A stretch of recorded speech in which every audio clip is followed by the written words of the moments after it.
Indonesia punya banyak sekali pemain keturunan. Jumlahnya bahkan disebutkan ada 108 lebih untuk saat itu.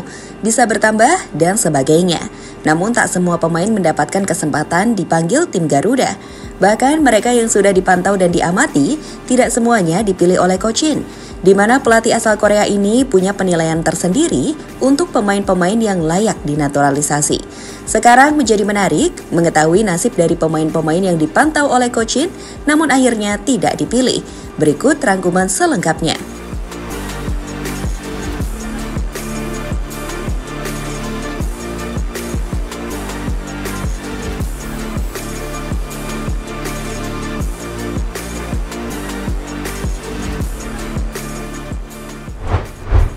Nama Zico Sore baru-baru ini jadi trending di media sosial lantaran pemain muda Belanda satu ini baru-baru ini terdampar di tim Liga Kasta keempat Belanda. Sedikit bercerita, jadi Zico Sore ini merupakan pemain keturunan yang sempat dipanggil Timnas Indonesia untuk menghadiri seleksi Timnas U20 Indonesia sebagai persiapan Piala Dunia U20 tahun 2023. Ketika itu, dirinya datang bersama dengan rombongan pemain keturunan lainnya, seperti Ivar Jenner, Justin Hubner, dan juga Rafael Strijk. Dari 4 pemain keturunan yang diundang tersebut, Shin Tae-yong sendiri akhirnya merekomendasikan 3 nama, yakni Ivar, Rafael Strijk, dan juga Justin Hubner. Dengan mencoret nama Zico Sore dari daftar calon pemain keturunan yang sesuai dengan kriteria Coach Shin saat itu.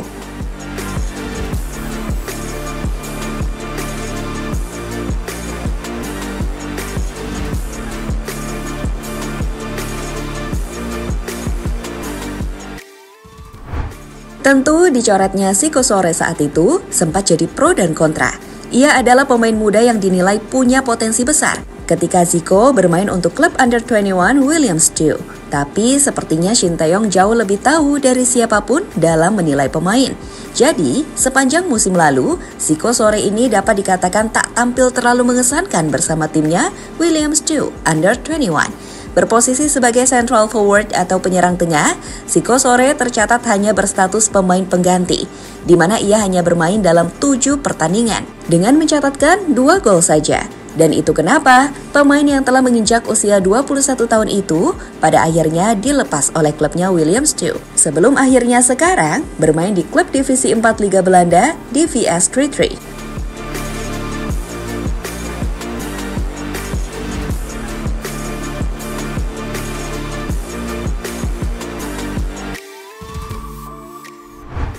Tentu kita tidak akan mengatakan divisi 4 Liga Belanda ini buruk. Tapi jika kita compare atau bandingkan dengan 3 pemain lain yang dipilih oleh Coach Shin Tae-yong saat itu, yakni Justin Hubner, Rafael Strijk, dan Ivar Jenner, maka Zico Sore adalah pemain yang kurang begitu menonjol atau mengesankan. Untuk Rafael Strijk, pemain yang saat ini telah berusia 21 tahun itu, musim ini akan masuk ke scout utama tim ADO Den Haag dan bermain di divisi 2-nya Liga Belanda. ADO Den Haag sendiri merupakan salah satu tim besar di Belanda, di mana kepercayaan sang pelatih untuk memasukkannya di tim utama adalah bukti jika Rafa berhasil berkembang untuk mendapatkan kepercayaan bermain. Selain itu ada Ivar Jenner, pemain 20 tahun ini di pramusim ini sempat bermain di tim utama Utrecht. Hanya saja, sepertinya FC Utrecht ini memberikan kesempatan semusim lagi untuk membiarkan Ivar berkembang di tim Under-21, sehingga ia mungkin akan dipanggil ke tim utama, tapi bukan sebagai pilihan reguler. Di sini Ivar juga menunjukkan perkembangan yang bagus. Selanjutnya ada Justin Hubner, pemain Wolves yang sempat dipinjamkan ke Kereso Osaka ini. Musim ini akan memulai petualangan baru sebagai pemain pinjaman di tim Swedia IFK Norrköping.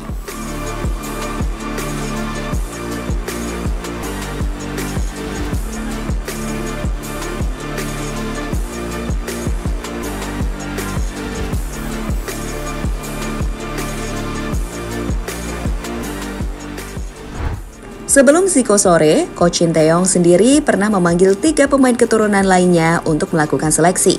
Ketiganya adalah Kai Boham, Max Christoffel, dan Jim Kroenke.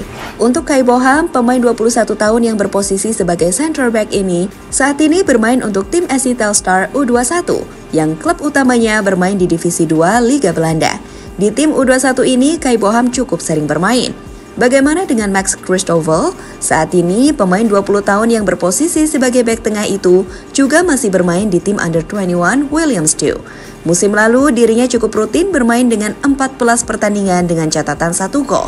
Sementara untuk Jim Croce, pemain 20 tahun ini juga masih bermain untuk tim Under-21 Vitesse, di mana musim lalu ia lebih sering bermain sebagai pemain pengganti dengan catatan 1 gol. Secara umum, jelas mereka masih muda dan apapun bisa terjadi.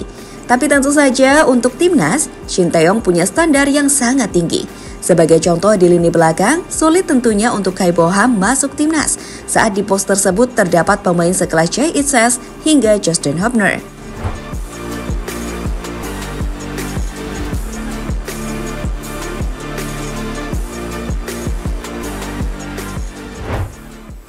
Kemampuan Kochin yang tak dimiliki Malaysia.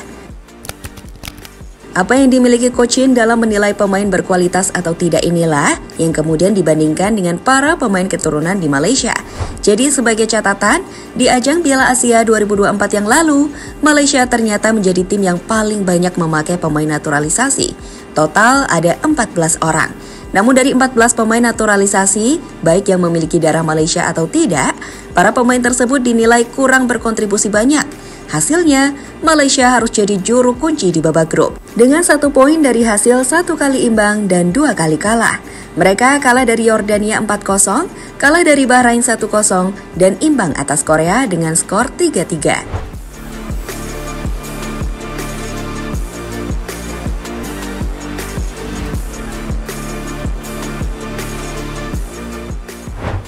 Apa yang terjadi di Malaysia ini yang membuat federasi mereka dinilai harus memiliki sosok seperti Coach Shin Tae-yong.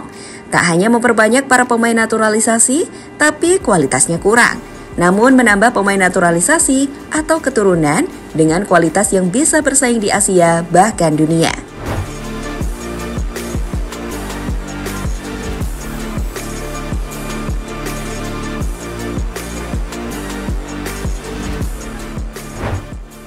Pemain-pemain grade A tapi sulit didapatkan. Soal selera, Coach Shin ini memang wah banget. Jadi sebenarnya ada cukup banyak pemain yang diinginkan Coach Shin. Tapi sampai saat ini belum bisa, bahkan ada yang sudah mustahil. Contoh Tiani Reinders. Sebelum bergabung ke AC Milan, Tiani ini adalah pemain yang paling diinginkan oleh Coach Shin. Ia tahu, sebagai gelandang, Tiani yang punya darah Maluku itu tak hanya bisa membawa Indonesia bersaing di Asia, tapi juga dunia. Tapi apa boleh dikata, Tiani lebih memilih bergabung ke timnas Belanda, di mana saat ini ia jadi tokoh utama di lini tengah The Oranje. Selain itu ada juga Ian Mastin yang musim lalu membantu Dortmund untuk mencapai partai final Liga Champions. Ada juga Mads Hilgers yang dinilai sebagai bek muda potensial Eredivisie hingga Ole Romani yang jadi target utama di sektor lini serang. Tapi tentu bukan perkara mudah untuk membawa pemain dengan level grade super seperti mereka bergabung ke timnas saat Belanda juga menginginkan jasa mereka.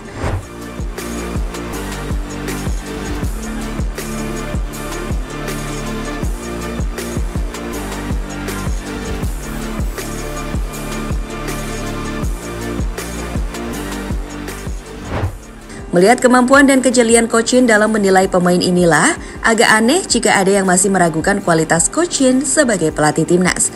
Belum tentu loh ada pelatih yang punya kemampuan menilai kualitas pemain sangat bagus, namun juga bisa memotivasi pemain dan cerdik dalam menerapkan strategi. Kami pikir itu adalah paket lengkap yang dimiliki oleh Coach Shin, ditambah dengan kedekatannya dengan para pemain, terlepas dari disiplin tinggi yang tak bisa ditawar-tawar.